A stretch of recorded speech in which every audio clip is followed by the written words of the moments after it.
கிறிஸ்தியேசுக்குள் மிகவும் பிரியமான சகோதர சகோதரிகளே, நம்முடைய பிதாவாகிய தேவனோட நாமத்தினாலும் அருமை ரட்சகர் கர்த்தர் இயேசுவோட நாமத்தினாலும் அன்பையும் மற்றும் வாழ்த்துதலையும் தெரிவித்துக் கொள்கிறேன்.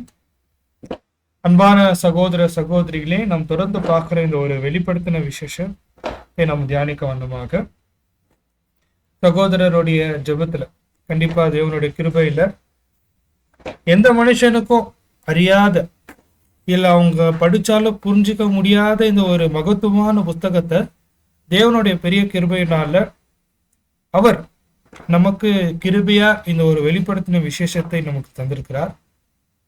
கண்டிப்பா பிரியமான சகோதர சகோதரிகளே, இது முழுக்க முழுக்க தேவனுடைய கிருபை.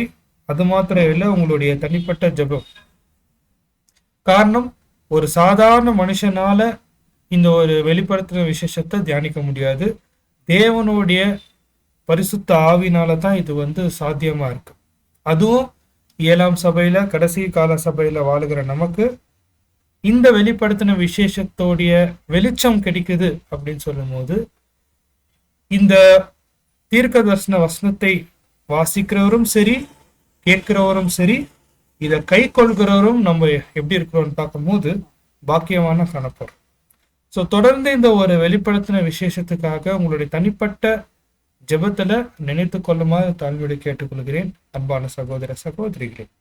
ஸோ இந்த ஒரு வார்த்தைகள், நல்வார்த்தைகளோட நம்ம என்ன பண்ணலாம்னு பார்க்கலாம். இந்த ஒரு வெளிப்படுத்தின விசேஷம் இந்த நாளுக்குரியான தியானத்துக்குள்ள நம்ம கடந்து போகலாம். அன்பான சகோதர சகோதரிகளே, 6ஆம் சபை பிலதெல்பியா சபை குறித்து நம்ம பார்த்துன்னு இருக்கிறோம். பிலதெல்பியா சபையுடைய தூதர் மார்ட்டின் லூத்தர். பிலதெல்பியா அப்படின்னா சகோதர அன்பு. ஸோ இந்த ஒரு காரியத்தை நம்ம கடந்த 2 வாரங்களாக தியானிச்சுன்னு கொண்டு வருகிறோம். இந்த நாள்ல நம்ம என்ன பண்ணலாம்னு பார்க்கும்போது வெளிப்படுத்தின விசேஷம் 3ஆம் அதிகாரம் 7-9 வசனங்கள் நம்ம தியானிக்க முயற்சி செய்யலாம். ஒருவேளை அந்த வசனங்கள் நம்ம வாசிக்கலாம். பிலதெல்பியா சபையின் தூதனுக்கு எழுத வேண்டியது என்னவெனில், பரிசுத்தம் உள்ளவரும் சத்தியம் உள்ளவரும் தாவீதின் திறவுகோலை உடையவரும் ஒருவரும் பூட்டக்கூடாதபடிக்கு திறக்கிறவரும் ஒருவரும் திறக்கக்கூடாதபடிக்கு பூட்டுகிறவருமாய் இருக்கிறவர் சொல்கிறதாவது: உன் கிரியைகளை அறிந்திருக்கிறேன். உனக்கு கொஞ்சம் பலன் இருந்தும் நீ என் நாமத்தை மறுதலியாமல் என் வசனத்தை கை கொண்டபடியினாலே இதோ திறந்த வாசலை உனக்கு முன்பாய் வைத்திருக்கிறேன், அதை ஒருவனும் பூட்ட மாட்டான். இதோ யூதரா இல்லாதிருந்தும் தங்களை யூதரென்று பொய் சொல்கிறவர்களாகிய சாத்தானுடைய கூட்டத்தாரில் சிலரை உனக்கு கொடுப்பேன். இதோ அவர்கள் உன் பாதங்களுக்கு முன்பாய் வந்து பணிந்து நான் உன்மேல் அன்பாய் இருக்கிறதை அறிந்து கொள்ளும்படி செய்வேன். அன்பான சகோதர சகோதரிகளே, இந்த ஒரு 3 வசனங்கள் தான் இந்த நாளுக்குரியத தியானமா நமக்கு காணப்படுது. சோ பிலதெல்பியா சபைக்குடைய தூதனுக்கு எழுதுவதாகுது. மெசேஜ் டு பிலதெல்பியா என்னன்னு பார்க்கும்போது, அன்பான சகோதர சகோதரிகளே, நம்ம 4வது சபை தியேத்ரா 4வது சபையா இருக்கக்கூடிய தியேத்ரா. அந்த தியேத்ரால ஒரு வசனம் நம்ம வாசிச்சோம். என்னன்னா, வெளிப்படுத்தின விசேஷம் 2ஆம் அதிகாரம் 22 நம்ம வாசிக்கலாம். இதோ நான் அவளை கட்டில் இடையாக்கி, பாருங்க, இதோ நான் அவளை கட்டில் இடையாக்கி அப்படின்னா, இது பாபிலோன், அதாவது அந்த ரோமன் காத்தலிக் அமைப்புக்கு கர்த்தர் சொல்லக்கூடிய விஷயம் என்னன்னா, நான் அவங்கள சிக் பெட்ல, நோய்வாய்ப்பட்டு அந்த ஒரு சிக் பெட்ல, இந்த என்ன சொல்றது, நோய்வாய் படுக்கையில அவங்களை என்ன பண்ணுவேன்னா, படுத்த படுக்கையா அவங்களை என்ன பண்ணிடுவேன், மாத்திடுவேன் அப்படின்னு 4வது சபையில சொல்லும் போது அங்க ஒரு தீர்க்க தரிசனம் நிறைவேறுச்சு. என்னன்னு பார்க்கும்போது, ஒரு அரசியல் மாற்றம், யுத்தங்கள், அதை தொடர்ந்து வியாதிகள் அந்த சபை காலத்துல காணப்பட்டுச்சு. ஆனா உண்மையால இல்ல பெரிய அளவுல அவங்களுக்கு எப்ப ஒரு பாதிப்பு ஆச்சுன்னு பார்க்கும்போது, எப்போ மார்ட்டின் லூத்தர் அவர் அந்த ஒரு சீர்திருத்தத்தை கொண்டு வரும்போது தான் உண்மையாலே என்ன ஆயிடுச்சுன்னு பார்க்கும்போது, அந்த ரோமன் கேத்தலிக் அமைப்புக்கு ஒரு மிகப்பெரிய ஒரு பாதிப்பு உண்டாச்சு. அதனால அவங்களுடைய நிலை எப்படி ஆயிடுச்சுன்னு பார்க்கும்போது, அவங்க படுக்கையா நோய்வாய்ப்பட்டு போயிட்டாங்க. அப்படின்னா ஒருத்தர் நோய்வாயில இருக்கும் போது எப்படி இருக்கும், அவங்களுக்கு பலன் இருக்காது, ரொம்ப வீக் ஆயிடுவாங்க, அவங்கனால எதிர்த்து போராட முடியாது. அந்த ஒரு நிலை யாருக்கு வந்துடுச்சுன்னு பார்க்கும்போது இந்த ஒரு ரோமன் சர்ச்சுக்கு வந்துச்சு. அவங்க உபதேச ரீதியா சரி, அரசியல் ரீதியா சரி, அவங்களுக்கு மிகப்பெரிய உபத்திரம் வந்துச்சு. எதனாலன்னு பார்க்கும்போது மார்ட்டின் லூதர் என்னக்கூடிய ஒரு பாத்திரம் எழும்பும் போது, அன்பான சகோதர சகோதரிகளே, ஒரு சீர்திருத்தத்தை கொண்டு வரும்போது அவங்களுக்கு இந்த ஒரு நோய்வாய் ஆயிடுச்சு. இதுதான் நம்ம பார்க்கும்போது இதெல்லாம் ஒரே மனசா அந்த ஒரு சீர்திருத்தவாதிகள், ரிஃபார்மர்ஸ், அவங்க என்ன பண்ணாங்கன்னு பார்க்கும்போது அவங்க ஒரே மனதா சேர்ந்தால்தான் இந்த சபையோடைய பேர் வந்து சகோதர அன்பு எனக்கூடிய ஒரு வார்த்தை காணப்படுது. அந்த ரோமன் சர்ச்சுக்கு எதிரா, அந்த அமைப்புக்கு எதிரா, அவங்களுடைய தப்புக்கு எதிராக இவங்க தைரியமா போராடுறது தான் அந்த ஒரு சகோதர ஒற்றுமை, அந்த ஒரு அன்பை இங்க குறிக்கிறது நம்ம பார்க்கிறோம். ரொம்ப அருமையான ஒரு பாயிண்ட் இந்த பிலதெல்பியா குறித்து. ஸோ அன்பான சகோதர சகோதரிகளை, இந்த ஒரு தாட், இந்த ஒரு விஷயத்த நம்ம மனசுல வச்சுட்டு நம்ம என்ன பண்ணலான்னு பார்க்கும்போது வெளிப்படுத்தின விசேஷம் 3ஆம் அதிகாரம் 7ஆம் வசனத்தை நம்ம வாசிக்கலாம். பிலதெல்பியா சபையின் தூதனுக்கு எழுத வேண்டியது என்னவெனில், பரிசுத்தம் உள்ளவரும் சத்தியம் உள்ளவரும் தாவீதின் திறவுகோலை உடையவரும் ஒருவரும் பூட்டக்கூடாதபடிக்கு திறக்கிறவரும் ஒருவரும் திறக்கக்கூடாதபடிக்கு பூட்டுகிறவருமாய் இருக்கிறவர் சொல்கிறதாவது. சோ அன்பான சகோதர சகோதரிகளே, இப்போ நம்ம பாக்குற பாயிண்ட்ஸ் என்னன்னா, இப்போ கர்த்தர் இயேசு என்ன சொல்றாருன்னா, நான் தான் பரிசுத்தம் உள்ளவர், சத்தியம் உள்ளவர். He that is holy, he that is true. இந்த ரெண்டு வார்த்தையை அவர் பயன்படுத்துறார்.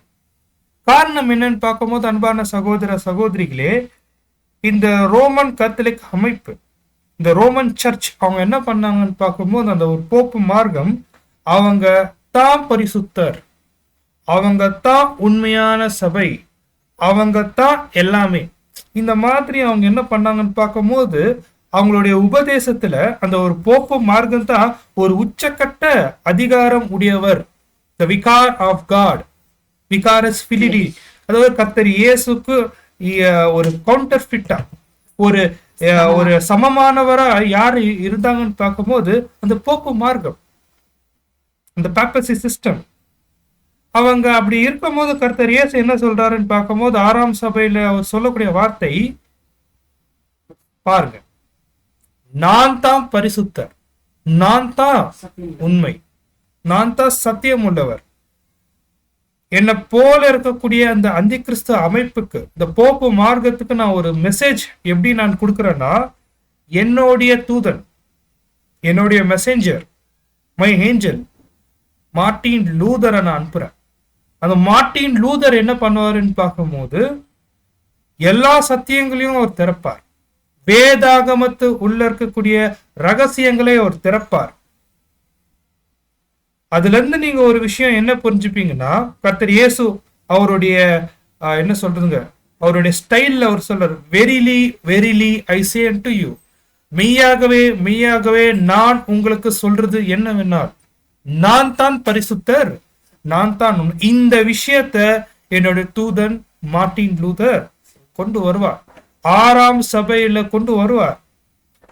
போப்பு மார்க்கம் வந்து ஒரு பொய்யான அமைப்பு எனக்கூடிய மாபெரும் சத்தியத்தை கொண்டு வருவார். அப்போ என்ன நடக்கும்னா, என்னுடைய பிதாவுடைய வார்த்தையும், அவர் ஒருத்தர் தான் பரிசுத்தர், அவர் அனுப்பின நான் தான் உண்மையும் பரிசுத்தமா இருக்கிறேன்னு என்ன ஆகும் புரிஞ்சுப்பாங்க. அன்பான சகோதர சகோதரிகள், இந்த ஒரு பாயிண்ட் எம்பசைஸ் பண்றதுக்கு தான் கர்த்தர் சொல்றாரு, நான் ஒருத்தர் தான் யாரு பரிசுத்தர், நான் ஒருத்தர் தான் உண்மை. சோ இதுதான் நம்ம பார்க்கும்போது அவங்க பரலோகத்தில் இருக்கக்கூடிய எங்க பிதாவை அந்த ஒரு பிரேயர்லயே அந்த ரோமன் கேத்தலிக் அமைப்பு என்ன பண்ணிடுவாங்கன்னா, கடைசியா 2-3 வார்த்தைகளை ஆட் பண்ணி விட்டுருவாங்க. ஆனா இந்த இடத்துல கர்த்தர் இயேசு சொல்றது என்னன்னா, அவங்க ஒரு கவுண்டர் ஃபிட், அவங்க உண்மையாலே என்ன இல்ல, பரிசுத்தங்க இல்ல, பரிசுத்தவன்களா இல்ல, அவங்க உண்மையே இல்ல. இந்த காரியத்தை யார் வெளியே கொண்டு வருவாருன்னு பார்க்கும்போது என்னுடைய தூதர், நான் நியமிக்கப்பட்ட 6ஆம் தூதன் மார்ட்டின் லூதர் என்ன பண்ணுவாரு, கொண்டு வருவார். சோ இதுதான் நம்ம பார்க்கும்போது அன்பான சகோதரிகளே, இந்த ஒரு பிலதெல்பியா சபைக்கு மெசேஜே ஃபர்ஸ்ட் மெசேஜ் என்னன்னா கர்த்தர் இயேசு தான் பரிசுத்தர், அவர் தான் உண்மையா இருக்கிறார். இது முதல் விஷயம். ரெண்டாவது அவர் என்ன கொண்டு வராருன்னு பார்க்கும்போது, அன்பான சகோதர சகோதரிகளே தொடர்ந்து வாசிங்க. தாவீதின் திறவுகோலை உடையவரும் ஒருவரும் பூட்டக்கூடாதபடிக்கு திறக்கிறவரும் ஒருவரும் திறக்க கூடாதபடிக்கு பூட்டுகிறவருமாய் இருக்கிறவர் சொல்கிறதாவது. இந்த வசனம் ரொம்ப சிரமமான வசனம். அதாவது நம்ம எப்படி இன்டர்பிரேட் பண்ணோம், ரொம்ப ஜாக்கிரதையா பண்ணக்கூடிய ஒரு வசனம். ஒருவேளை பூட்டக்கூடாதவை திறக்கிறவரும் திறக்கக்கூடாதவைகள் பூட்டுறவரும்னா, ஒருவேளை இது எந்த ஒரு காரியத்தை குறித்து பேசுறார்? ஒருவேளை இந்த இடத்துல ஒரு சத்தியத்தை குறித்து பேசுறாரா, இல்ல உபதேசத்தை குறித்து பேசுறாரா, இல்ல என்ன காரியம் பேசுறார்? கர்த்தர் இயேசு என்ன கன்வே பண்ண முயற்சிக்கிறார் அப்படின்னு நம்ம கவனிக்கும் போது, இந்த வார்த்தை, இந்த ஒரு ஸ்டேட்மெண்ட் பழைய ஏற்பாட்டு கால தீர்க்க தரிசன புஸ்தகத்திலிருந்து எடுத்து கர்த்தர் இயேசு பேசுறார். பழைய ஏற்பாட்டு கால தீர்க்க தரிசன வசனத்திலிருந்து எடுத்து இந்த ஒரு வாக்கியத்தை பேசுறார். ஏசாயா 22:22 நம்ம வாசிக்கலாம். 22:22. தாவீதினுடைய வீட்டின் திறவுகோலை அவன் தோளின் மேல் வைப்பேன், ஒருவரும் பூட்டக்கூடாதபடிக்கு அவன் திறப்பான், ஒருவரும் திறக்க கூடாதபடிக்கு அவன் பூட்டுவான். அப்படி இன்னொரு 2 வசனங்கள் வாசிங்க. அவனை உறுதியான இடத்திலே ஆணியாக கடவுவேன், அவன் தன் தகப்பன் வீட்டுக்கு மகிமையான சிங்காசனமாக இருப்பான், அதன் மேல் அவன் தகப்பன் வம்சாதாராகிய புத்திரர் பௌத்திரருடைய மகிமை அனைத்தையும் சிறிதும் பெரிதுமான சகல பான பாத்திரங்களையும் தூக்கி வைப்பார்கள். சோ பார்க்கும்போது அன்பான சகோதர சகோதரி, இந்த ஒரு தீர்க்க தரிசனமே, அதாவது இந்த ஏசாயால வரக்கூடிய இந்த ஒரு காரியம் கர்த்தர் இயேசுவை குறிக்கிறது நம்ம பார்க்கிறோம். சோ கர்த்தர் இயேசு தாவீதின் திறவுகோலை அவர் பெற்றுக்கொண்டிருப்பாரு. அப்படி பெற்றுக்கொள்ளும் போது ஒரு விஷயத்த அவர் பூட்டினார்னா திறக்க முடியாது, ஒரு விஷயத்த திறந்தார்னா. ஆனா வசனத்துடைய ஆர்டர் பார்க்கும்போது ஃபர்ஸ்ட் ஒரு விஷயத்த திறக்கிறார், அதுக்கப்புறம் ஒரு விஷயத்த பூட்டுறார். சோ இதுதான் ரொம்ப முக்கியமான ஸ்டேட்மெண்ட். ஃபர்ஸ்ட் திறக்கிறார், அதுக்கப்புறம் பூட்டுறார். என்ன ஒரு விஷயம் திறக்கிறார், என்ன ஒரு விஷயம் பூட்டுறார். ஸோ இதை நம்ம பார்க்கும் போது அன்பான சகோதர சகோதரிகளே ரொம்ப முக்கியமான ஒரு வசன பகுதி அங்க காணப்படுது. ஆனா இப்போ அந்த ஒரு விஷயத்த நம்ம கவனிக்கிறதுக்கு முன்பாக இந்த தாவீதின் திறவுகோல்னா என்ன, இது நம்ம கவனிக்கணும். இது தாவீதின் திறவுகோல் அப்படின்னு சொல்லும் போது இது எதை குறிக்குதுன்னா, லிட்ரலா சொல்லர்த்தமா கர்த்தர் இயேசு மாம்சீக இஸ்ரேல் மேல அதிகாரியாக அவர் அதிகாரம் செய்யக்கூடிய காரியத்தை இது குறிக்குது. ஒருவேளை இது நம்ம எக்ஸாக்டா சொல்லணும்னா 1000 வருஷம் அரசாட்சியில கர்த்தர் இயேசுவோடைய அதிகாரத்தை தாவீதின் திறவுகோல் குறிக்குது. எஸ்பெஷலா நம்ம சொல்லும் போது மாம்சீக இஸ்ரேல்கள் மேல. சோ இந்த ஒரு காரியத்தை இந்த ஒரு பாயிண்ட நம்ம தியானிக்கும் போது, ஏன் கர்த்தர் இயேசு தாவீதின் திறவுகோல் எனக்கூடிய வார்த்தையை அங்க பயன்படுத்துறார், அதோ வெளிப்படுத்தல ஏன் பயன்படுத்துறாருன்னு பார்க்கும்போது பாருங்க, இது ஒரு அருமையான பிக்சர். இந்த ஒரு விஷயம் கர்த்தர் இயேசுடைய 1000 வருஷ அரசாட்சியோடைய ஆளுகை பத்தி இந்த இடத்துல ஒரு பாயிண்டா முன் வைக்கிறார். என் கையில தான் அந்த அத்தாரிட்டி இருக்கு 1000 years ரூல் பண்றதுக்கு. ரொம்ப முக்கியமான ஸ்டேட்மெண்ட். கர்த்தர் இயேசுக்கு மாத்திரம் தான் தேவன் என்ன பண்ணிருக்கிறாரு, அந்த 1000 வருஷம் அரசாட்சிக்கு என்ன பண்றது, ஆளுகை செய்யக்கூடிய உரிமை யாருக்கு தான் கொடுத்திருக்கிறாரு, இயேசு கிறிஸ்துக்கு தான் கொடுத்திருக்கிறார். பாருங்க ஒரு வசனம் நம்ம பார்க்கும்போது 23ஆம் வசனம் பாருங்க, ஏசாயா 22:23. அவனை உறுதியான இடத்திலே ஆணியாக கடவுவேன், அவன் தன் தகப்பன் வீட்டுக்கு மகிமையான சிங்காசனமாக இருப்பான். பாருங்க, அவர் உறுதியான ஆணியா இருப்பாரா, உறுதியான ஆணியா இருப்பாரா. எப்ப இருப்பாரு, அந்த ஒரு 1000 yearsல. ஒருவேளை ஆணி எதுக்கு நம்ம அடிக்குவோம், ஒரு விஷயம் மாற்றத்துக்கு தான், இல்ல ஒரு விஷயத்த சப்போர்ட் பண்றதுக்கு. ஒருவேளை ஒரு ஃபேன் இருக்குன்னா ஆணி அடிச்சு அந்த ஃபேனை மாட்டுவோம், இல்ல டிவி இருக்குன்னா ஆணி அடிச்சு அந்த ஒரு எல்சிடி டிவியை மாட்டுவோம். இப்போ அந்த டிவி எதுல நிக்குது, ஆணியில நிக்குது. அதே போலதான் 1000 வருஷம் அரசாட்சியில முழு மனுக்குலம் யார சார்ந்து தான் தொங்கி நிக்குவாங்கன்னா இயேசு கிறிஸ்துவ தான். அப்படின்னா இது எப்படி, இந்த காரியத்தை எப்படின்னு பார்க்கும்போது ஒரு பியூட்டிஃபுல்லான பிக்சர் கொடுக்குறாரு. கர்த்தர் இயேசு அந்த சிலுவை மரத்துல என்ன பண்ணாரு, தொங்கும் போது முழு மனுக்குலத்தோடைய பாரம் எங்க இருந்துச்சுன்னா அந்த ஆணியில இருந்துச்சு. அதே போலதான் இப்போ இயேசு கிறிஸ்துவே என்ன ஆயிடுறாருன்னு பார்க்கும்போது அந்த ஆணியா மாறிடுற. எப்படின்னா முழு மனுக்குலம் யார சார்ந்து மாத்திரம் தான் இருக்கணும்னு பார்க்கும்போது இயேசு கிறிஸ்துவ சார்ந்து தான் இருக்கணும். அந்த ஒரு 1000 வருஷம் அரசாட்சி முழுவதுமா கர்த்தர் இயேசு தான் முக்கியமான ஆண், அவர் தான் முக்கியமான நபர். அதுதான் இங்க சொல்லும் போது தாவீதின் அந்த ஒரு செங்கோல் உடையவர் அப்படின்னு சொல்லும் போது கர்த்தர் இயேசு தான் அங்க முக்கியமான நபர். இது எப்படி அவர் பெற்றுக்கொண்டார்னா அவருடைய வெளியேறப்பட்ட ரத்தத்தினால இந்த ஒரு அதிகாரத்தை அவர் பெற்றுக்கொண்டிருக்கிறார். இந்த ஒரு ஸ்டேட்மெண்ட் நம்ம தியானிக்கும் போது அன்பான சகோதர சகோதரிகளே, இந்த 1000 வருஷ அரசாட்சியில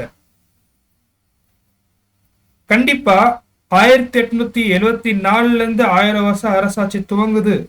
இது நம்ம உறுதியா நம்புறதுனால அந்த ஒரு காரியம் துவங்கத்துக்கு முன்னாடி நிறைய தீர்க்க தரிசனம் கர்த்தர் இயேசு என்ன பண்ணணும், நிறைவேற்றணும். இல்ல அந்த நிறைய தீர்க்க தரிசனம் என்ன ஆகணும்னா நிறைவேறணும். அப்பதான் அந்த ஒரு 1000 வருஷத்து அவர் ஆளுகை செய்யும் போது அது கரெக்டா அது என்ன ஆகும்னா அது நிறைவேறும். இப்ப இந்த 1000 years அப்படின்னு சொல்லும் போது இந்த தாவீதின் செங்கோல் உடையவர் சொல்வதாவது அப்படின்னு சொல்லும் போது இந்த ஒரு 1000 வருஷத்துல கர்த்தர் இயேசு என்ன பண்ணுவாருன்னு பார்க்கும்போது விழுந்து போன மனுக்குலத்தை அவர் பரிபூர்ண நிலைக்கு கொண்டு வருவார். அப்படி பரிபூர்ண நிலைக்கு கொண்டு வரத்துக்கு இந்த ஒரு 1000 வருஷம் கர்த்தர் இயேசுக்கு என்ன ஆகுது, தேவைப்படுது. அப்படின்னா அந்த 1000 வருஷத்தோடைய முடிவுல என்ன ஆகும்னா மனுக்குலம் அந்த ஒரு லிட்டில் சீசன், அந்த சிறு காலத்துக்கு அவங்க என்ன பண்ணுவாங்கன்னா தேவன் முன்னாடி பரிபூர்ணமா அவங்க நிக்கணும்னா கர்த்தருக்கு எவ்வளவு வருஷம் தேவை, 1000 வருஷம் தேவை. சரி, ஏன் இந்த பாயிண்ட் ஆறாம் சபைக்கு இந்த ஒரு இன்ஃபர்மேஷன் கொடுக்குறாரு? அதுதான் ரொம்ப முக்கியமான பாயிண்ட். காரணம் என்னன்னு பார்க்கும்போது அந்த தாவீதின் திறவுகோல் அப்படின்னு சொல்லும் போது பொதுவா திறவுகோல் அப்படின்னா என்ன, பொதுவா திறவுகோல் அப்படின்னா என்ன அப்படின்னு பார்க்கும்போது பாருங்க, ஆளுகை செய்யறதுக்கான அதிகாரம் குறிக்குது திறவுகோல். இல்ல சில நல் வாய்ப்புகள், ஆப்பர்ச்சுனிட்டி வாய்ப்புகள் திறவுகோலா இருக்கு.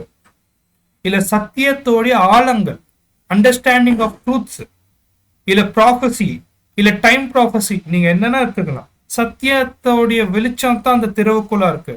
இல்ல இந்த திறவுகோல் இன்னொரு வார்த்தைக்கு எது பொருந்ததுன்னு பார்க்கும்போது ஒரு காலம், அந்த காலத்துல கர்த்தர் இயேசு எடுக்கக்கூடிய ஆக்ஷன், ஒரு ஆக்ஷன், ஒரு நடவடிக்கை, இதுதான் என்னன்னு குறிக்குதுன்னு பார்க்கும்போது திறவுகோலா குறிக்குது. அப்படின்னா இந்த தாவீதின் திறவுகோல் அப்படின்னு சொல்லும் போது கர்த்தர் இயேசு 1000 வருஷத்தோடைய அரசாட்சிய இங்க குறிக்கிறது நம்ம பார்க்கிறோம். சரி, அந்த 1000 வருஷம் அரசாட்சியில கர்த்தர் இயேசு எடுக்கக்கூடிய ஆக்ஷன் தான் அந்த தாவீதின் திறவுகோலா இருக்கு. அப்படின்னா கர்த்தர் இயேசு என்ன பண்ணுவோம் அப்படின்னு பார்க்கும்போது அவர் நீதியா நியாயம் செய்யும் போது கர்த்தர் இயேசு கையில என்ன அதிகாரம் இருக்குன்னா அந்த புது எருசலேம், தேவனுடைய கண்ணுக்கு தெரிகிற பாகத்துல மனுக்குலம், அந்த புது எருசலேம் அப்படின்னா அவருடைய அரசாட்சி கீழே யார் ஒப்பு கொடுக்குறாங்களோ அவங்களுக்கு என்ன இருக்கு, ஒரு பலன் இருக்கு. ஒருவேளை அதை நிராகரிக்கக்கூடிய ஜனங்களை கர்த்தர் இயேசு என்ன பண்ணலாம், இனிமே நீ இந்த ராஜ்யத்துக்கு தேவையில்லை அப்படின்னு நிராகரிக்கக்கூடிய அதிகாரமும் யார் கையில தான் இருக்கு, இயேசு கிறிஸ்து கையில தான் இருக்கு. அப்படின்னா இந்த இடத்துல நம்ம சொல்ல வர பாயிண்ட் என்ன பார்க்கும்போது கர்த்தர் இயேசு கையில கொடுத்த அதிகாரம் என்னன்னு பார்க்கும்போது யார் ஒருத்தர் ராஜ்யத்துக்கு தகுதி உள்ளவர்கள், தகுதி இல்லாதவர்கள் யார் மாத்திரம் தான் நிர்ணயிக்க முடியும், இயேசு கிறிஸ்து மாத்திரம் தான் நிர்ணயிக்க முடியும். இது நம்ம எங்க பாக்குறோம்னா மத்தேயு 25ஆம் அதிகாரத்துல வரக்கூடிய ஓமை, வெள்ளாடு மற்றும் செம்மறியாடு என்னக்கூடிய ஒரு ஓமையில நம்ம பாக்குறோம். சரி, இப்ப பார்த்த பாயிண்ட்ஸ் நம்ம கொஞ்சம் மனசுக்கு கொண்டு வரணும். தாவீதின் திறவுகோல் அப்படின்னு சொல்லும்போது கர்த்தர் இயேசு 1000 வருஷ அரசாட்சியில செய்யக்கூடிய வேலையை குறிக்கிறது நம்ம பார்க்கிறோம்.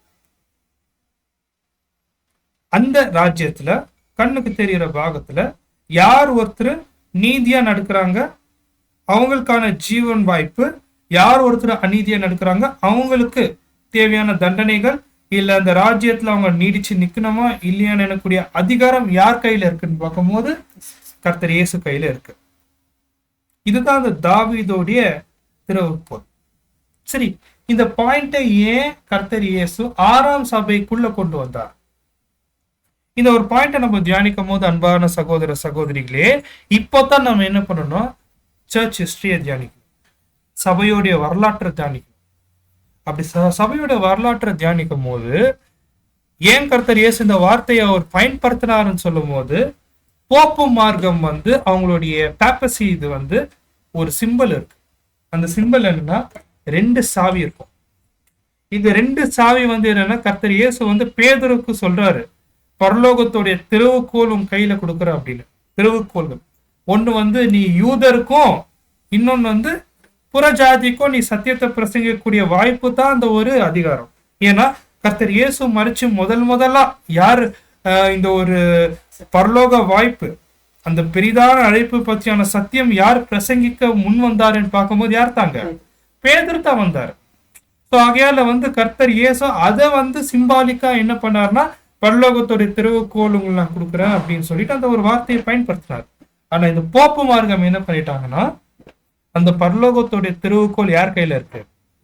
எங்க கையில தான் இருக்குன்னு சொல்லிட்டு நாங்க தான் 1000 வருஷ அரசாட்சிய துவங்கிட்டோம் அப்படின்னு சொல்லிட்டு அவங்க என்ன வேலை பண்ணிட்டாங்கன்னா, பாருங்க, ஒரு அதிகாரத்தை அவங்க பெற்றுக்கொண்டாங்க. ஒருத்தருடைய தனிப்பட்ட நபருடைய ரட்சிப்புக்கு நாங்கத்தான் யாரு? அதிகாரிகள். ஒருவேளை ஒருத்தர் ரட்சிப்புக்குள்ள வரணும்னா அவங்க சந்தா கட்டிட்டா போதும், அவங்க எங்க வந்துடலாம்? பரலோகத்துக்கு வந்துடலாம். ஒருவேளை சந்தா கட்டலன்னா அவங்க நரகத்துக்கு போயிடுவாங்க. ஸோ இந்த மாதிரி என்ன பண்ணிட்டாங்கன்னு பார்க்கும்போது அன்பான சகோதர சகோதரிகளே, ரட்சிப்புக்கு ஏதுவான சத்தியத்துக்கு எதிராக இவங்க என்ன பண்றாங்கன்னா, அவங்களுடைய ஆதிக்கத்தை ஜனங்க முன்னாடி செலுத்தும் போது கர்த்தர் இயேசுக்கு இது என்ன ஆகல, பொறுக்கல. இதுதான் கர்த்தர் இயேசு சொல்றாரு, 1000 வருஷ அரசாட்சியோடைய அதிகாரம் யார் கையில தான் இருக்கு? என் கையில தான் இருக்கு. ஒருத்தருடைய ரட்சிப்பு யார் கையில தான் இருக்கு? என் கையில தான் இருக்கு சொல்லிட்டு இப்போ சொல்றாரு அந்த வார்த்தை வாசிங்க. ஒருவரும் வெளிப்படுத்தின விசேஷம் 3:7. தாவீதின் திறவுகோலை உடையவர் ஒருவரும் பூட்டக்கூடாதபடிக்கு திறக்கிறவரும் ஒருவரும் திறக்கக்கூடாதபடிக்கு பூட்டுகிறவருமா இருக்கிறவர் சொல்கிறதாவது. இப்ப கர்த்தர் இயேசு என்ன சொல்றாருன்னா, நான் ஒரு விஷயத்தை ஓபன் பண்ணிட்டேன்னா யாருனாலும் என்ன பண்ண முடியாது? க்ளோஸ் பண்ண முடியாது. நான் ஒரு விஷயத்த க்ளோஸ் பண்ணிட்டேன்னா யாருனாலும் என்ன பண்ண முடியாது?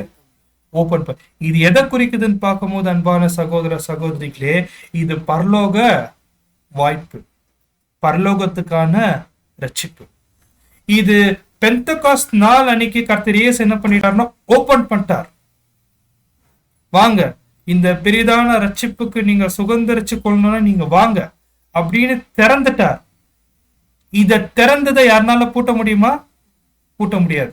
ஒருவேளை அந்தி கிறிஸ்து அமைப்பே இல்ல போப்பு மார்க்கம் நான் தான் உங்களை பரலோகத்துக்கு கூட்டின்னு போறேன் இந்த மாதிரி சொன்னா நடக்குமா? நடக்காது. இது கர்த்தர் இயேசு திறந்தது.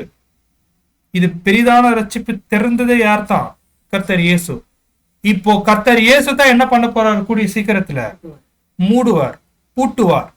ஒருவேளை கர்த்தர் இயேசு இந்த மாபெரும் அழைப்பை அவரு சாத்திட்டார்னா, க்ளோஸ் பண்ணிட்டார்னா என்ன ஆகும்? ஒருத்தர் திரும்ப என்ன பண்ண முடியாது. அதுதான் நம்ம பார்க்கும்போது அன்பான சகோதர சகோதரிகளே, மத்தேயு 25ஆம் அதிகாரம் 10ஆம் வசனம் நினைக்கிறேன். அந்த வசனத்தை வாசிங்க பாருங்க. மேத்யூ 25:10. அப்படியே அவர்கள் வாங்க போன போது மணவாளன் இதோ மணவாளன் வந்துவிட்டார். ஆயத்தமா இருந்தவர்கள் அவரோடு கூட கல்யாண வீட்டுக்குள் பிரவேசித்தார்கள். கதவும் அடைக்கப்பட்டது. அப்படின்னா கர்த்தர் இயேசு அந்த அழைப்பை க்ளோஸ் பண்ணிட்டாருன்னா யாருனாலும் என்ன பண்ண முடியாது? திறக்க முடியாது. சோ இதுதான் நம்ம பார்க்கும்போது அன்பான சகோதர சகோதரிகளே, இந்த 2 வார்த்தைக்கான அர்த்தம் என்னன்னு பார்க்கும்போது, அது தாவீதின் திறவுகோல் உடையவர் கர்த்தர் இயேசுக்கு மாத்திரம் தான் 1000 வருஷம் அரசாட்சி பண்றதுக்கான முழு அதிகாரம் பெற்றவர். அவர் தான் ஒருத்தருடைய ரட்சிப்புக்கான அதிபதி. அவர் தான். அவர் எடுக்கக்கூடிய ஒவ்வொரு டிசிஷன் தான் ஃபைனல், தவிர இந்த போப்பு மார்க்கம் இல்லை, மனுஷர்கள் இல்லை. இது ஒரு பாயிண்ட். ரெண்டாவது என்னன்னு பார்க்கும்போது, இந்த பரலோக அழைப்புக்கான ரட்சிப்பு யார் ஒருத்தர்னால மட்டும் தான் திறக்க முடியும், யார் ஒருத்தர்னால மட்டும் தான் பூட்ட முடியும்னா கர்த்தர் இயேசு மாத்திரம் தான் திறக்க முடியும், கர்த்தர் இயேசு மாத்திரம் தான் பூட்ட முடியும். வேற யாருக்கும் அந்த அதிகாரம் கொடுக்கப்படவே இல்லை. அதுதான் ஒருவரும் திறக்க கூடாதத. ஒருவேளை இவர் திறந்துட்டாருன்னா இந்த மனுஷனால என்ன பண்ண முடியாது, பூட்ட முடியாது. ஒருவேளை இதை பூட்டிட்டாருன்னா ஒரு மனுஷனும் என்ன பண்ண முடியாது, திறக்க முடியாது. சோ இந்த ஒரு பாயிண்ட இங்க கர்த்தர் இயேசு என்ன பண்றாருன்னு பார்க்கும்போது கொண்டு வர்றார். The door into the Christ kingdom will not be shut until the last member of the chosen faithful class has entered its glory. அதாவது கர்த்தர் இயேசுடைய ராஜ்யத்துல கடைசி நபர்கள் அவங்க போய் மகிமைக்குள்ள கடந்து போனா தான் இந்த ஒரு மாபெரும் அழைப்பான கதவு என்ன ஆகும், மூடப்படும் நம்ம பார்க்கிறோம். சோ இந்த ஒரு வசன பகுதி நம்ம பார்க்கும்போது அன்பான சகோதர சகோதரிகளே, 6ஆம் சபையில அந்த போப்பு மார்க்கம் செஞ்ச தவறுகளை சுட்டி காமிக்கிறதுக்கு இந்த வசனம் கர்த்தர் இயேசு பயன்படுத்துறது நம்ம பார்க்கிறோம். இப்போ வெளிப்படுத்தின விசேஷம் 3ஆம் அதிகாரம் 8ஆம் வசனம் வாசிக்கலாம்.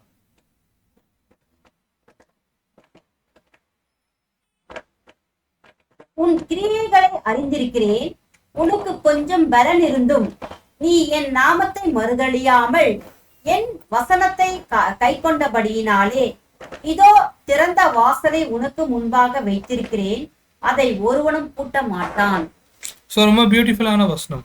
இதோ உன் கிரியையை அறிந்திருக்கிறேன். I know thy works. கர்த்தர் இயேசு நான் உன் கிரியையை அறிகிறேன். இது ரொம்ப பர்சனலா கர்த்தர் இயேசு கிட்ட வர்றார். ஐ நோ, ஐ என்னக்கூடிய வார்த்தை 50 வாட்டி வெளிப்படுத்த விசேஷத்துல வருது. அது இது 2வது மற்றும் 3ஆம் அதிகாரத்துல ரொம்ப பர்சனலா அட்டாச் ஆகிறார் ஜீசஸ் கிறிஸ்டிங்க. நான் அப்படின்னு சொல்லும் போது இந்த 6ஆம் சபை கிட்ட அவர் என்ன சொல்றாருன்னா, உன்னுடைய இன்வால்வ்மெண்ட்டை நான் பாராட்டுறேன், உன்னுடைய முயற்சிகளை நான் பாராட்டுறேன், என்னுடைய சரீரம் அகமா இருந்து நீ ஏறெடுக்கிற ஒவ்வொரு முயற்சியை நான் பாராட்டுறேன் சொல்லிட்டு என்ன அந்த பாராட்டு பார்க்கும்போது, நீ அந்த பொய்யான அமைப்புக்கு எதிராக போராடுறது நான் பாராட்டுறேன், சத்தியத்துக்காக நிக்கிறது நான் பாராட்டுறேன், அவங்களுக்கா அதாவது அந்த அமைப்புக்கு எதிராக நீ ஒரு சீர்திருத்தத்தை கொண்டு வந்த பத்தியா, நான் உன்னை பாராட்டுறேன். ஐ நோ தை ஒர்க்ஸ், உன்னோட கிரியை நான் அறிகிறேன். சோ இந்த ஒரு வார்த்தையை பயன்படுத்தும் போது அன்பான சகோதர சகோதரிகளை, இது வரைக்கும் தேவன் பற்றியான அறிவு, உபதேச பற்றியான தெளிவு மற்ற சபை காலத்துல இல்லாதது எங்க பெரிய அளவுல வருதுன்னு பார்க்கும்போது 6வது சபை காலத்துல வெளியே வருது. இந்த 6th சர்ச் பிலதெல்பியா சபையில இது வெளியே வருதுனால கர்த்தர் இயேசு இந்த சபை மேல ஒரு குற்றமும் அவர் என்ன பண்றது இல்ல, சொல்றது இல்ல.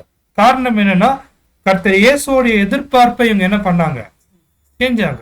அதுல மிகப்பெரிய உபதேச சத்தியம் என்னன்னா, விசுவாசத்தினால் நீதிமான் பிழைப்பான்.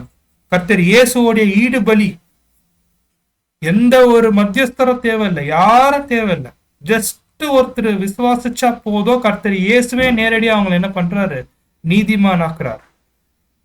பெரிய பெரிய சபையோ போப்பு மார்க்கமோ இல்லைன்னா பிஷப்போ ஃபாதரோ யாரும் தேவையில்லை, கர்த்தர் இயேசுவை விசுவாசிச்சா மாத்திரம் போதும். எனக்குடைய ஒரு மாபெரும் சத்தியத்தை கொண்டு வந்தவங்க யாருன்னு பார்க்கும்போது இந்த ஒரு 6ஆம் சபை காலம். சோ இது பார்க்கும்போது அன்பான சகோதர சகோதரி, உன் கிரியையை நான் அறிகிறேன் சொல்லிட்டு இந்த மாதிரி அவங்க செய்யக்கூடிய கிரியை எங்க கொண்டு போகுது அப்படின்னு பார்க்கும்போது அன்பான சகோதர சகோதரிகளே, ஆலயத்தை சுத்திகரிக்க கூடிய அந்த ஒரு தீர்க்க தரிசனத்துக்குள்ள கொண்டு போகுது. 2300 ராப்பகல்கள் ஒரு மிகப்பெரிய தீர்க்க தரிசனம் அந்த ஒரு 6ஆம் சபையில நிறைவேறுது. தொடர்ந்து அடுத்தடுத்து வரக்கூடிய சத்தியத்தோடைய வெளிச்சங்கள் 6ஆம் சபையில இது நேரம் எங்க கொண்டு வருதுன்னா ஆலயத்தை சுத்திகரிக்குது. ஒருவேளை அந்த சார்ட்டை நீங்க பாருங்க, 2300 ராவ் பகல்கள். சோ இது என்னன்னா, எந்த ஒரு பெரிய அமைப்பு, போப்பு மார்க்கம் இல்ல பெரிய பெரிய சக்கரவர்த்திகள் யாருனாலையும் இந்த ஒரு சீர்திருத்தத்தை, மாபெரும் சீர்திருத்தத்தை நிறுத்தவே முடியல. அதுதான் 6ஆம் சபையில மிகப்பெரிய ஆசீர்வாதம். எவ்வளவு பெரிய போப்பா இருந்தாலும் சரி, அதிகாரங்கள் இருந்தாலும் சரி, இவங்களை என்ன பண்ணல, ஸ்டாப் பண்ணவே முடியல. ஏன்னா சத்தியம் என்ன ஆயிடுச்சு, வெளியே வர துவங்கிடுச்சு. அன்பான சகோதர சகோதரிகளே, சோ இது நம்ம பார்க்கும் போது 6ஆம் சபையில துவங்கின நிறைய காரியம், சத்தியத்தோடைய முன்னேற்றம் 7ஆம் சபையில எப்படி வந்துருச்சுன்னு பார்க்கும்போது அப்படியே சத்தியம் என்ன ஆயிடுச்சு, எல்லா விதமான சத்தியமும் 7ஆம் சபையில முழுமையா அந்த அறுவடை சத்தியம், ஹார்வெஸ்ட் மெசேஜா அது வெளியே வந்துச்சு நம்ம பார்க்கிறோம்.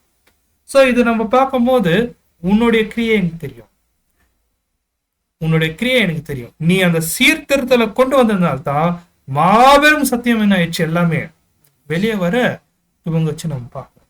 ஸோ அதனாலதான் கர்த்தர் இயேசு என்ன பண்றாருன்னு பார்க்கும்போது, அன்பான சகோதர சகோதரிகளே, அந்த ஒரு வார்த்தையை அவர் கொடுக்கிறார், உன்னுடைய கிரியை எனக்கு நல்லாவே தெரியும் சொல்லிட்டு, இப்போதான் பிலதெல்பியாக்கு ஒரு எக்ஸாக்ட் ஆக்சுவல் மெசேஜ், பிலதெல்பியாக்கு நான் என்ன விஷயத்த நான் சொல்ல வரேன்னு இப்போதான் கர்த்தர் இயேசு என்ன பண்றாருன்னா 3ஆம் அதிகாரம் 8ஆம் வசனத்துடைய 2வது பகுதியில இருந்து சொல்றாரு. இதோ வாசிங்க. உனக்கு கொஞ்சம் பலன் இருந்தும் நீ என் நாமத்தை மறுதலியாமல் என் வசனத்தை கை கொண்டபடியினாலே இதோ திறந்த வாசலை உனக்கு முன்பாக வைத்திருக்கிறேன். அந்த வார்த்தையை பாருங்க, இதோ நான் திறந்த வாசலை உனக்கு முன்பாக நான் விற்கிறேன் அப்படின்னு சொல்றாரு.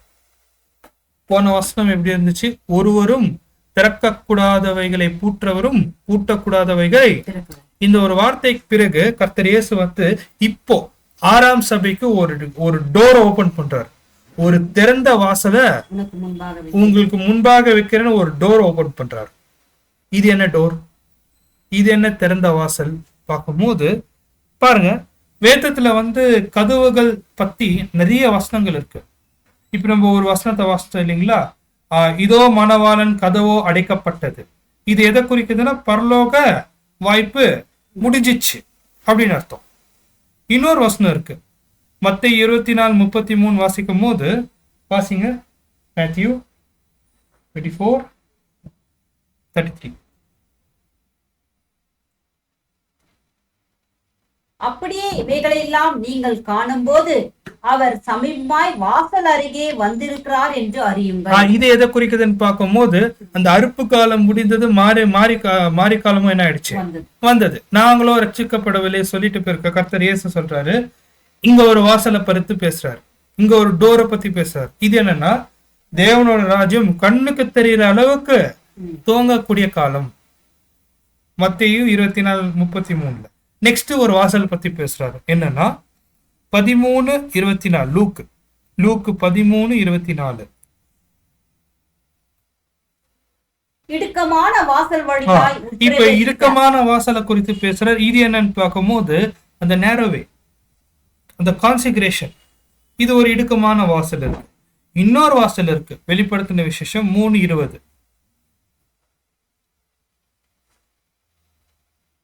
இதோ வாசற்படியிலே நின்று தட்டுகிறேன், ஒருவனும் என் சத்தத்தை கேட்டு கதவை திறந்தால் அவனிடத்தில் நான் பிரவேசித்து அவனோடு போஜனம் பண்ணுவேன், அவனும் என்னோட போஜனம் பண்ணுவான். இது ஹார்வெஸ்ட் ட்ரூத், கர்த்தர் இயேசுடைய 2ஆம் பிரசனத்துல சத்தியத்தை குறிக்குது.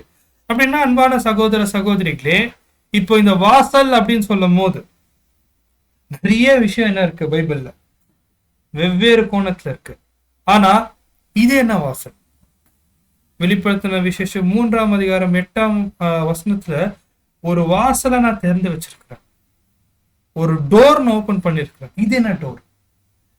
இதுதான் ரொம்ப ஆச்சரியமான விஷயம் அன்பான சகோதர சகோதரிகளே. சோ இந்த டோர் என்ன அப்படின்னு பார்க்கும்போது, இது ரொம்ப விசேஷமாக இந்த டோர் பத்தி நம்ம தியானிக்கும் போது அன்பான சகோதர சகோதரிகளே, ஒரு பாயிண்ட் சகோதரர் குறிக்கிறார். பொதுவா ஒரு வாசல் வந்து என்னன்னா அது ஒரு முடிவுக்கு ஒரு அடையாளமா இருக்கு அப்படின்றாரு. அதாவது ஒருத்தர் வந்து இடுக்கமான வாசலுக்குள்ள பிரவேசிக்கிறாங்கன்னா அவங்க அப்படின்னா என்ன அர்த்தம்? ஒருத்தர் நேரோவேக்குள்ள அந்த டோருக்குள்ள உள்ள வராங்கன்னா அவனுடைய பழைய வாழ்க்கை என்ன ஆகுது? முடிவுக்கு வருது.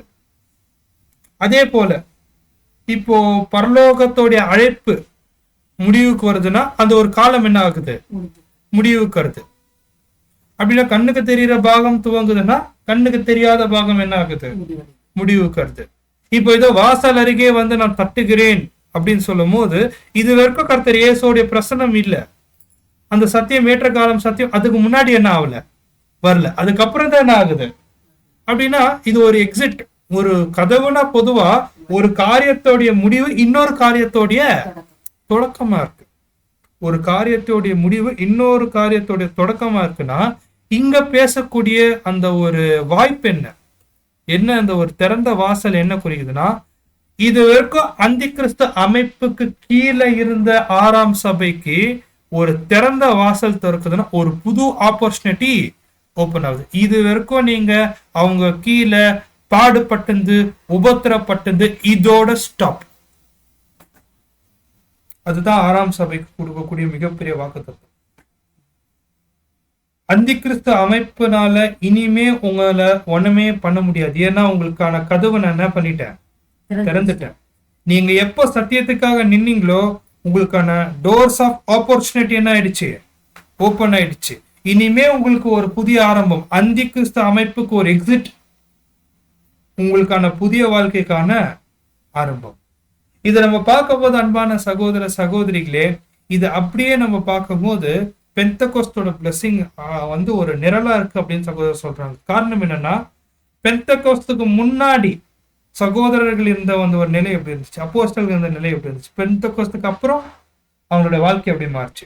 அதே போலதான் மார்ட்டின் லூதருக்கு முன்னாடி இருந்த சபை காலம் எவ்வளவு பாடுகள் உபத்திரவங்கள் அனுபவிச்சாங்க.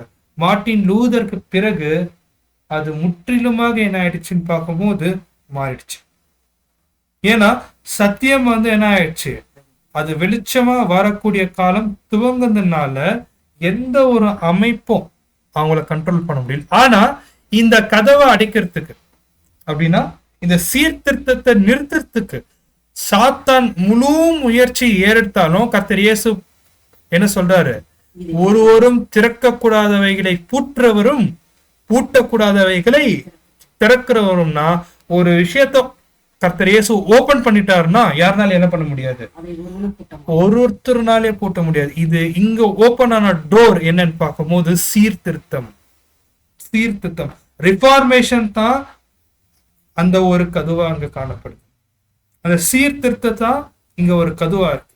அந்த சீர்திருத்தம் வழியாத்தான் அந்த அந்தி கிறிஸ்து அமைப்பை அவங்க என்ன பண்ண முடியும்? மேற்கொள்ள முடியும். அந்த போப்பு மார்க்கத்துக்கு எதிர்த்து போராட முடியும்.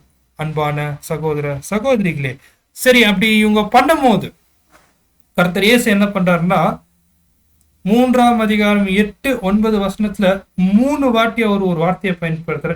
இதோ இதோ இதோ, behold behold behold. சோ அப்படின்னா என்ன அர்த்தம்? பொதுவா behold அப்படின்னு சொன்னாலே, இதோ அப்படின்னு அந்த வார்த்தை பயன்படுத்தினாலே நின்னு நிதானித்து அந்த வசனத்தை தியானிக்கணும். அப்படி நின்னு நிதானமா அந்த வசனத்தை தியானிக்கும் போது முதல்ல அவர் சொல்ற காரியம்னா, உன் முன்னாடி ஒரு திறந்த கதவை நான் வைக்கிறேன், இதை எந்த மனுஷனும் பூட்ட முடியாதுன்னு அப்படி சொல்லும் போது இது எதை குறிக்கிறார் பார்க்கும் போது அன்பான சகோதர சகோதரிகளே, இனிமே ரோமன் கேத்தலிக் இல்ல ரோமன் இருக்கக்கூடிய அதிகாரங்கள்னால உங்களுக்கு எந்த பிரச்சனையும் இல்லை. ஏன்னா உங்களுக்கான கதவை நான் என்ன பண்ணிட்டேன்? திறந்துட்டேன் சொல்லிட்டு ஒரு வார்த்தையை பயன்படுத்துறாரு. அந்த ஒரு வார்த்தை சொல்ல வாசிங்க. வெளிப்படுத்தின விசேஷம் ஒருவனும் பூட்ட மாட்டான். அதுக்கு முன்னாடி இதோ திறந்த வாசலை உனக்கு முன்பாய் வைத்திருக்கிறேன், அதை ஒருவனும் பூட்ட மாட்டான். நீ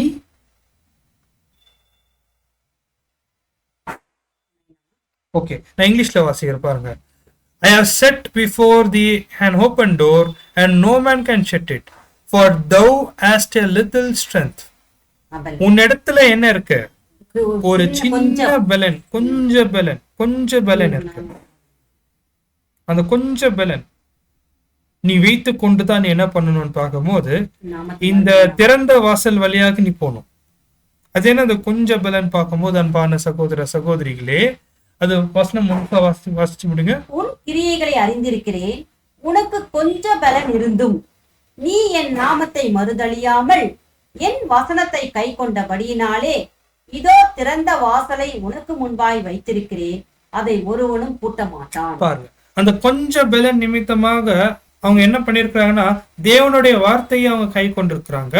அதே போல கர்த்தர் இயேசுவை அவங்க என்ன பண்ணல, மறுதலிக்கல. அதே அந்த கொஞ்ச பலன் அப்படின்னு பார்க்கும்போது அன்பான சகோதர சகோதரிகளே, அந்த கொஞ்ச பலன் என்னன்னு பார்க்கும்போது ரொம்ப ஆச்சரியமான சத்தியம். மார்ட்டின் லூத்தர் இல்லைங்களா, அவர் எதிர்த்து போராடும் போது ஒரு 2 காரியம் நடந்திருக்கு. இதுல அந்த கொஞ்ச பலன் எது நம்ம பார்க்கும்போது, முதல் போப்பு மார்க்கத்துக்கு இவர் எதிர்த்து போராடும் போது தேவன் என்ன பண்ணிருக்கிறாருன்னா சில அரசியல் பவர், சிவில் பவர், சில அதிகாரங்கள் என்ன பண்ணிருக்குன்னா மார்ட்டின் லூதருக்கு சப்போர்ட் பண்ணிருக்கிறாங்க. ஆமா, நீங்க என்ன செய்றீங்களோ கரெக்ட். இது ஒரு சின்ன பலன் உங்களுக்கு வச்சிருக்கு. 2வது விஷயம் என்னன்னு பார்க்கும்போது ரொம்ப முக்கியமான விஷயம், அவ்வளோ பெரிய அந்திகிறிஸ்த அமைப்புக்கு இவங்க எதிர்த்து போராடுறதுக்கு தேவையான மிக முக்கியமான சக்தி என்னன்னு பார்க்கும்போது தேவனுடைய வார்த்தையா இருக்கக்கூடிய வேதாகமம், பைபிள். அந்த பைபிள்ல இருக்கக்கூடிய வசனத்தை வச்சுதான் அவ்வளோ பெரிய அமைப்பு அவங்க என்ன பண்ணிருக்கிறாங்க, ஜெயிச்சிருக்கிறாங்க. அப்படின்னா பைபிள் அப்படின்னு சொல்லும் போது அவங்களுக்கு அதுக்குள்ள இருக்கிற எல்லா சத்தியமும் தெரியுமா? தெரியாது. அப்படின்னா பைபிள்ல அந்த காலத்துல கர்த்தர் இயேசு அவங்களுக்கு வெளிப்படுத்தின அந்த சின்ன வெளிச்சம் தான் அவங்களுக்கு கிடைச்ச அந்த சின்ன பலன். அந்த கொஞ்ச பலத்தினால அவங்க என்ன பண்ணிருக்கிறாங்கன்னா அவங்க தேவனுடைய வார்த்தையும் சரி குணலட்சணத்திலையும் அவங்க மெருகேற்றி கொண்டு அவங்க போராடி இருக்கிறாங்க மிகப்பெரிய அந்தி கிறிஸ்து அமைப்புக்கு எதிராக. சோ இந்த ஒரு பாயிண்ட நம்ம தியானிக்கும் போது அன்பான சகோதர சகோதரிகளே, ஒரு புதிய சிருஷ்டிய எந்த ஒரு காரியமும் என்ன பண்ண முடியாது, எதிர்த்து நிக்க முடியாது. இவங்க கிட்ட இருந்தது ஒரு சின்ன பலன் தான். ஆனா அவ்வளோ பெரிய அந்தி கிறிஸ்து அமைப்போ இவங்களை என்ன பண்ண முடியல, ஒண்ணுமே பண்ண முடியல. அதனாலதான் ஒரு வார்த்தை பயன்படுத்துற, இதோ இதோ அந்த வார்த்தையை பயன்படுத்தும் போது இவங்க அந்த ஒரு சீர்திருத்தத்தை துவங்கும் போது இவங்களுக்குள்ள இருக்கும் வேத வசனம் சின்ன அளவுல, அதுல அவங்க உண்மையா காணப்பட்டாங்க, அதுல குணலட்சணத்துல அவங்க மெருகேற்றி கொண்டாங்க. அதனால இவங்கள எந்த அமைப்பும் ஒண்ணுமே செய்ய முடியாது. இது முதல் பாயிண்ட். 2வது விஷயம் நம்ம பார்க்கும்போது அன்பான சகோதர சகோதரிகளே, வெளிப்படுத்தல் 3:9, இதோ யூதர் இல்லாதிருந்தும் தங்களை யூதர் என்று பொய் சொல்கிறவர்களாகிய சாத்தானுடைய கூட்டத்தாரில் சிலரை உனக்கு கொடுப்பேன். இதோ அவர்கள் உன் பாதங்களுக்கு முன்பாய் வந்து பணிந்து நான் உன்மேல் அன்பாய் இருக்கிறதை அறிந்து கொள்ளும்படி செய்வேன். இப்போ இந்த வசனத்துல 2 வாட்டி இதோ இதோன்னு வந்துச்சு. ஒண்ணு, இதோ யூதர்கள், அதாவது சாத்தானுடைய யூதர் இல்லாத தங்களை யூதர் என்று யூதர் இல்லாதவங்க யூதர்னு சொல்லுவாங்க. சாத்தான கூட்டத்தாரை நீங்க வசனம் வாசிங்க. இதோ யூதர் இல்லாதிருந்தும் தாங்கள் யூதர் என்று பொய் சொல்கிறவர்களாகிய சாத்தானுடைய கூட்டத்தாரில் சிலரை உனக்கு கொடுப்பேன். பாருங்க, இவங்க யூதர் இல்லையா, ஆனா இவங்க யூதர் சொல்லுவாங்களா, ஆனா இங்க எப்படி இருக்கிறாங்கன்னா சாத்தானுடைய கூட்டத்தாரா இருக்காங்க, சினகாக் ஆஃப் சேட்டன் அப்படின்னு இருக்கிறாங்களா. யார் இவங்க? அதாவது 6ஆம் சபை காலத்துல எந்த யூதர்கள் வந்தாங்க பார்க்கும்போது இதே வசனம் எங்க வருது, வெளிப்படுத்தல விசேஷம் 2:9 நம்ம வாசிக்கலாம். இதே ஒரு வார்த்தை வரும் பாருங்க, ரெவலேஷன் 2:9. உன் கிரியைகளை உன் உபத்திரவத்தையும் நீ ஐஸ்வர்யம் உள்ளவனாய் இருந்தும் உனக்கு இருக்கிற தரித்திரத்தையும் தங்களை யூதன் என்று சொல்லியும் யூதராய் இராமல் சாத்தானுடைய கூட்டமாய் இருக்கிறவர்கள் செய்யும் தூஷணத்தையும் அறிந்திருக்கிறேன். இங்க யார் இந்த சாத்தானுடைய கூட்டத்தார் பார்க்கும்போது அன்பான சகோதர சகோதரிகளே, பாருங்க யார் இந்த சாத்தானுடைய கூட்டத்தார். கொஞ்சம் கஷ்டமான ஒரு ஒரு வசன பகுதிகள் தான். 6 சபை காலத்துல நம்ம 6வது சபை தியானிச்சுன்னு இருக்கிறோம். இப்போ 2வது சபையில இந்த வார்த்தை பயன்படுத்துதுன்னா அங்க யார் இந்த சாத்தானோட கூட்டத்தார் நம்ம தெரிஞ்சுக்கணும்னா இது ரொம்ப யூஸ்ஃபுல்லா இருக்கும். பொதுவா நம்ம என்ன சொல்லிடுவோம்னா சாத்தானோட கூட்டத்தார் யாரு? போப்பு மார்க்கம், ரோமன் கேத்தலிக் அமைப்பு அப்படின்னு சொல்லிடுவோம். ஆனா 2வது சபையில ரோமன் கேத்தலிக் அமைப்பு உருவாச்சா? இல்ல. அப்படின்னா இங்க எப்படி ரோமன் கேத்தலிக் அமைப்பு இங்க அப்படின்னா இந்த வசனத்தை எப்படி கையாளுறது பார்க்கும்போது வெளிப்படுத்தின விசேஷத்துல ஒரு அடையாளம் பேசப்பட்டுச்சுன்னா அது ரொம்ப ரேரா தான் மாறும். அடிக்கடி அது என்ன ஆகாது, மாறாது. அப்படின்னா யார் இந்த சாத்தானோட கூட்டத்தார்? ஒருவேளை இது நம்ம ரோமன் கேத்தலிக் அமைப்பு அப்படின்னு சொல்லிட்டா 2வது சபையிலும் ரோமன் கேத்தலிக் அமைப்பு இருக்குன்னா இல்ல. அப்போதான் 2வது சபையில தான் அப்போஸ்தலர்கள் மரிச்சாங்க. சத்ரு என்ன பண்ணாரு? கலைகளை என்ன பண்ணாரு? போட துவங்கினாரு. அங்க ஒரு பெரிய இன்ஸ்டிடியூஷனா மாறல, ஒரு பெரிய அமைப்பா அது ரோமன் கேத்தலிக் அமைப்பு மாறல. அந்தி கிறிஸ்து ஓடிய அந்த ஆதிக்கம் துவங்குச்சு. அப்படின்னா இந்த இடத்துல சாத்தானுடைய கூட்டத்தார் அப்படின்னு சொல்றது இவங்க யாரை குறிக்குது பார்க்கும்போது மத்தேயு 13ஆம் அதிகாரம் 25ஆம் வசனம் நமக்கு சப்போர்ட் பண்ண வாசிக்கலாம். மேத்யூ 13:25. மனுஷர் நித்திரை பண்ணுகையில் அவனுடைய சத்ரு கோதுமைக்குள் களைகளை விதைத்து விட்டு போனான். இப்போ கோதுமைக்குள் களைகளை விதைத்துட்டு போனா அப்படின்னு சொல்லும் போது இவங்க யாருன்னு பார்க்கும்போது களைகள் வகுப்பார், கலைகள் வகுப்பார். அப்படின்னா ரோமன் கேத்தலிக்ல கலைகள் வகுப்பார் இருக்கிறாங்களா அப்படின்னு பார்க்கும்போது அன்பான சகோதர சகோதரிகளே, அந்த அமைப்பு முழுவதுமா கலைகள் தான். அதுல மாற்று கருத்து இல்லை, அதுல மாற்று கருத்து இல்லை. 6ஆம் சபை காலத்துல அந்த கலைகள் அப்படியே என்ன ஆயிடுச்சு, முழுவதுமா அது பறந்து விரிஞ்சு இருக்குது. கோதுமை மணி எங்கேயோ அங்கேயோ இங்கேயோ இருக்கு. இப்ப அங்கத்துல இருந்து பிரிஞ்சு வந்த கோதுமை மணி தான் யாரு? புரோட்டஸ்டாண்ட் அமைப்புகள். அந்த ரோமன் கேத்தலிக் அமைப்பு அந்த கலைகளை எதிர்த்து வந்தவங்க தான் யாருங்க? புரோட்டஸ்டாண்ட் அமைப்பு. ஆனாலும் அப்படி அந்த ரோமன் கேத்தலிக் அமைப்புக்கு எதிர்த்து வெளியே வந்த கோதுமை மணிகள் கொஞ்சம் பேர் இருந்தாலும் அவங்க மத்தியில என்ன இருக்கு? கலைகள் இருக்கு. அப்படின்னு ரொம்ப சிம்பிள் என்ன புரிஞ்சுக்கலாம்னா ரோமன் கேத்தலிக் அமைப்பே கலை தான். அங்கத்துல இருந்து பிரிஞ்சு வந்த புரோட்டஸ்டன்ட் அமைப்புக்குள்ளேயே என்ன இருக்கு? கலைகள் இருக்கு. அவங்கள பார்த்து சொல்றாரு. அப்படின்னா இங்க என்ன நடக்குதுன்னா ஒரு ஃபில்ட்ரேஷன் கொண்டு வராரு. நான் வெறும் ரோமன் கேத்தலிக் மட்டும் பேசல, அங்கத்துல இருந்து பிரிஞ்சு வந்த நீங்க உண்மையா இருக்கணும். உங்களுக்குள்ளேயே சில பேர் கலைகள் காணப்படுது. இது எப்படி கலைகள் உருவாச்சு பார்க்கும்போது சாத்தான் ஒண்ணும் பண்றது இல்ல. ஒருத்தர் கோதுமை மணில கலைகளா மாறணும்னா உலகத்தோடைய ஆவியை கொண்டு வந்துட்டாலே போதும், கோதுமை என்ன ஆயிடும்? கலைகளா மாறிடும். இதுதான் இங்க கொண்டு வராரு. இதோ உங்க மத்தியில புரோட்டஸ்டாண்ட் சீர்திருத்தத்தை கொண்டு வந்தா கூட சில பேர் எப்படி இருக்கிறீங்க?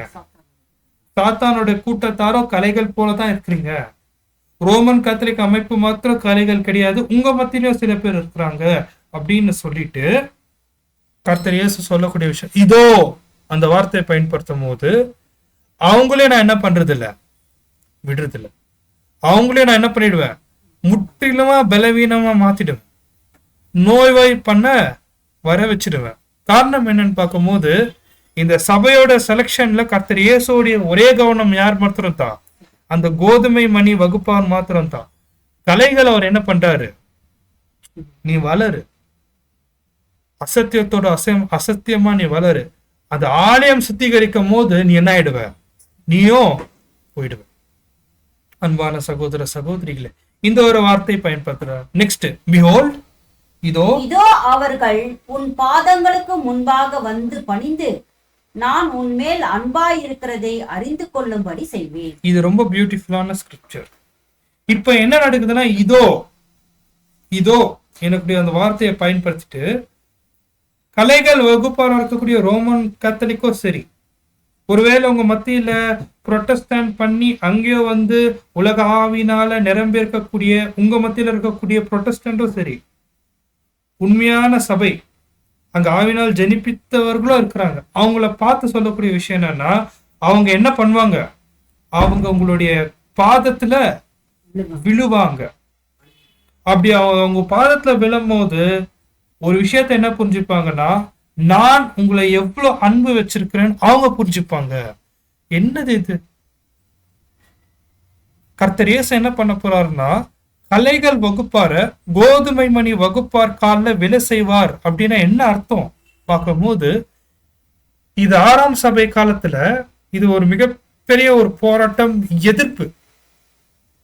ஒருவேளை இவங்க எதிர்த்து நின்னதுனால என்ன ஆச்சுன்னா, அந்த ஒரு சபையில ரோமன் கேத்தலிக் அமைப்பை விட்டு தடுத்து விட்டாங்க.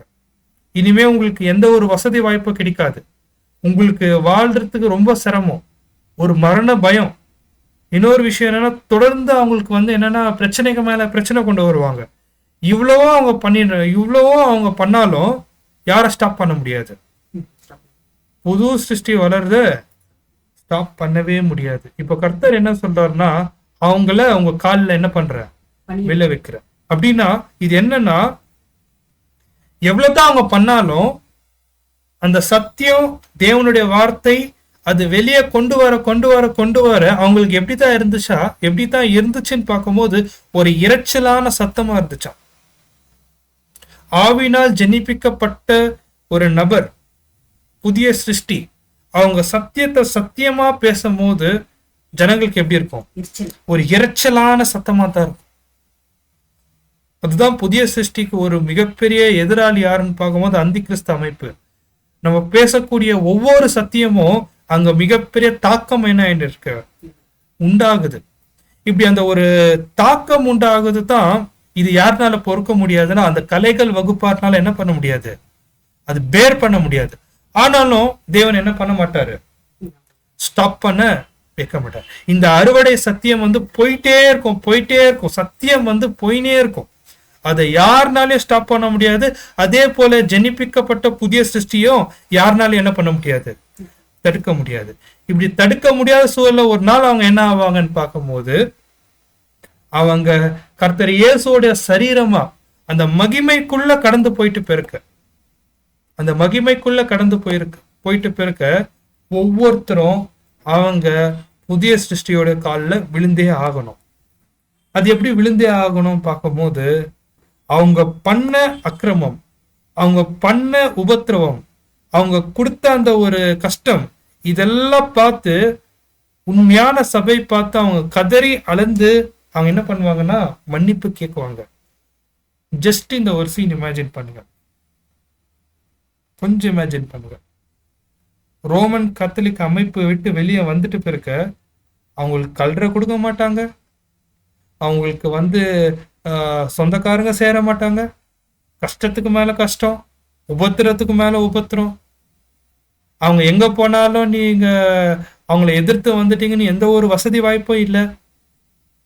கொஞ்சம் அந்த ஒரு மார்ட்டின் லூத்தருடைய காலம் எவ்வளவு கொடூரமா இருந்திருக்கும் நம்ம யோசனை பண்ணும் போது ரொம்பவே கஷ்டத்துக்குள்ளதான் போனாங்க. எக்ஸ்கம்யூனிகேட் பண்ணிட்டாங்க, நீ என்ன இல்லை, சபை அங்கத்தார் இல்லை அப்படின்னு சொல்லும் போது அவங்க அப்படியே நிர்கதியா அவங்க நின்று வெறும் அவங்களுக்கு கிடைச்ச அந்த ஒரு சின்ன பலன், வேத வசனம், அந்த சத்தியம், அதை வச்சுக்கொண்டு அவங்க என்ன பண்ணிருக்கிறாங்கன்னு பார்க்கும்போது அவங்களுக்கான விசுவாசத்தை காத்து கொண்டு ஓடி முடிச்சதுனால தேவன் கொடுக்கக்கூடிய ஒரு மிகப்பெரிய ஆசீர்வாதம், வாக்குத்தத்தம் என்னன்னா, உங்களை கஷ்டம் கொடுத்தவங்க, துன்பம் கொடுத்தவங்க உங்க காலில் என்ன ஆவாங்க, விழுவாங்க. இதனால அவங்க ஒரு விஷயம் புரிஞ்சுப்பாங்க, அவங்க கர்த்தர் இயேசுவை நேசிச்சாங்க, உண்மையை விரும்பினாங்க, சத்தியத்துக்காக போராடினாங்க. கர்த்தர் இயேசு அவங்களை என்ன பண்ணல, கைவிடவே இல்லை. அன்பான சகோதர சகோதரிகளே, இதுதான் 6ஆம் சபைக்கு கொடுக்கக்கூடிய மிகப்பெரிய சத்தியம், வாக்கு தத்துவம். சோ இப்போ 7ஆம் சபை நமக்கான பாடம் என்ன, இந்த நாளுக்குரிய பாடம் என்ன? ஒருவேளை மார்ட்டின் லூத்தர் காலத்துல இந்த ரோமன் கத்தோலிக் அமைப்புனால அவங்களுக்கு பிரச்சனை இல்லை, அவங்க எதிர்த்து போராடினாங்க, அவங்களுக்கு கிடைச்ச அந்த சிறு பலன், சிறு சத்தியம் தேவனுடைய கொஞ்சம் வார்த்தை அதுல அவங்க காத்துக்கொண்டு குணலட்சணத்தையே காமிச்சாங்க. அதனால கர்த்தர் இயேசு என்ன பண்ணிட்டாரு, அவ்வளோ பெரிய அமைப்பை அவங்க முன்னாடி இருந்தாலும் அவங்களுடைய சத்திய வளர்ச்சி யாருனாலும் என்ன பண்ண முடியல, ஸ்டாப் பண்ண முடியும். இது முதல் விஷயம், பிஹோல்ட். ரெண்டாவது காரியம், கோதுமை மணிக்குள்ள கலைகள் இருந்தாலும் சத்தியத்தை கர்த்தர் என்ன பண்ணிட்டாரு, அந்த ஏற்ற காலம் வரும்போது அந்த ஆலயத்தை சுத்திகரிச்சு அப்படியே சத்தியத்தை ஃப்ரெஷ்ஷா பியூரா அந்த ட்ரூத்தை என்ன பண்ணிட்டாருன்னா 7ஆம் சபை கொடுத்துட்டாரு. அப்படின்னா இங்க என்ன ஒரு பாயிண்ட்னா, கோதுமை மணி வகுப்பார் கோதுமையை காத்து கொண்டா போதும், கலைகள் அவங்களை என்ன பண்ணாது, ஒண்ணுமே பண்ண முடியாது. மூன்றாவது பாயிண்ட், கண்டிப்பா நமக்கும் உபத்திரம் இருக்கு, கஷ்டம் இருக்கு. மார்ட்டின் லூதருடைய காலத்திலே உபத்திரம், கஷ்டம், துன்பம்லாம் இருந்துச்சு. ஆனா அவங்க அந்த விசுவாசத்தை காத்து கொண்டு அவங்க சேர்ச்சாங்க பாத்தீங்களா, அவங்க மேற்கொண்டாங்க பாத்தீங்கன்னா, அப்படி மேற்கொண்டதோடைய பலன் என்னன்னா, அந்த முழு ரோமன் கத்தோலிக் அமைப்போ சரி, கலைகள் வகுப்பார சரி, அவங்க யார் காலில் விழணும், புது சிருஷ்டிகளோட காலில் விழணும், மன்னிப்பு கேட்கணும், நான் உங்களை துன்புறுத்திட்டேன்னு மனஸ்தாமப்படணும். இதனால அவங்க என்ன புரிஞ்சுப்பாங்கன்னா, கர்த்தர் இயேசு நம்ம மேல எவ்வளோ அன்பா இருக்கிறார். பிரியமான சகோதர சகோதரிகளே, ஒரு வாக்குத்தத்தம் இருக்கு. அதாவது அவருடைய பரிசுத்தவான்களுடைய கால்களை இடராத காத்துக்கொள்வார். 1 சாமுவேல் 2:9. அதுல பிரதர் ரசல் கொடுக்கக்கூடிய கமெண்ட் என்னன்னு பார்க்கும்போது, nothing shawl touch them as a new creation in Christ. ஒரு விஷயமும் தொட முடியாது நம்ம புது சிருஷ்டியா இருந்தா கர்த்தர் இயேசுக்குள்ள. அதுதான் 6ஆம் சபையில இருக்கக்கூடிய பரிசுத்தவான்களுக்கும் கர்த்தர் இயேசு அதே வாக்கு தத்தத்தோட தான் காப்பாத்தினா. இப்போ 7ஆம் சபையில இருக்கக்கூடிய நமக்கும் இந்த வாக்கு தத்தம் பொருந்தும். அன்பான சகோதர சகோதரிகளே, இந்த ஒரு பாயிண்டோட நம்ம என்ன பண்ணலான்னு பார்க்கும்போது, இந்த ஒரு வெளிப்படுத்தின விசேஷம் 3ஆம் அதிகாரம் 7-9 வசனத்தை நம்ம நிறைவு கொண்டு வரலாம். கண்டிப்பா அன்பான சகோதர சகோதரிகளே, இந்த ஒரு பாடம் ரொம்ப சிரமமான ஒரு பாடம் தான். கண்டிப்பா வாய்ப்பு கிடைக்கக்கூடிய சகோதர சகோதரிகள் மறுபடியுமாக நீங்க இந்த ஒரு ரெக்கார்டிங்ஸை கேட்குமாறு கூட தாழ்மையுடைய கேட்டுக்கொள்கிறேன். அது மாத்திரம் இல்ல, 6ஆம் சபை காலம் ஒரு ஆசீர்வாதமான சபை காலம். ஏன்னா ஒவ்வொரு சத்தியமும் வெளியே அந்த ஒரு காலகட்டத்துல நிறைய சத்தியங்கள் வெளியே வந்துச்சு. ஆனா 6ஆம் சபை காலத்தை பார்க்கிலும் 7ஆம் சபை ரொம்பவே பாக்கியம் பெற்றுக்கொண்டது. ஏன்னா கர்த்தர் இயேசுவே வந்து அவர் என்ன பண்றாரு, அவர் பரிமாறக்கூடிய மிகப்பெரிய சத்தியம் நமக்கு அந்த ஆசீர்வாதம் இருக்கிறதுனால தான் அது ஒரு சாட்சியா நம்ம எப்படி ஒரு பரிமாறிக்கொள்ளலான்னு பார்க்கும்போது இந்த ஒரு வெளிப்படுத்தின விசேஷம் தியானம் தான். கர்த்தர் இயேசுவே ஏற்றகால பாத்திரங்கள் மூலியமாக, நம்மளுடைய மூத்த சகோதரர்கள் மூலியமாக அநேக சபையுடைய வரலாற்றை ஏற்றகால சத்தியமாக நமக்கு தரார். இதுல இருந்து நம்ம எடுக்கக்கூடிய ஒரே பாடம் என்னன்னா, சத்தியத்துக்காக வைராக்கியமா நிக்கிறது மாத்திரமே. அதுக்கே உரிதான குணலட்சணத்தை கர்த்தர் இயேசுவோட சாயலாக மாறுறதுக்கு தான் இந்த ஒரு பாடம். தேவன் தாமே ஆசீர்வதிப்பாராக. பொறுமையோடு கேட்ட அன்புக்குரிய சகோதர சகோதரிகளுக்கு கிறிஸ்து இயேசுக்குள்ளாக என்னோட அன்பின் வாழ்த்துக்களை தெரிவித்துக் கொள்கிறேன்.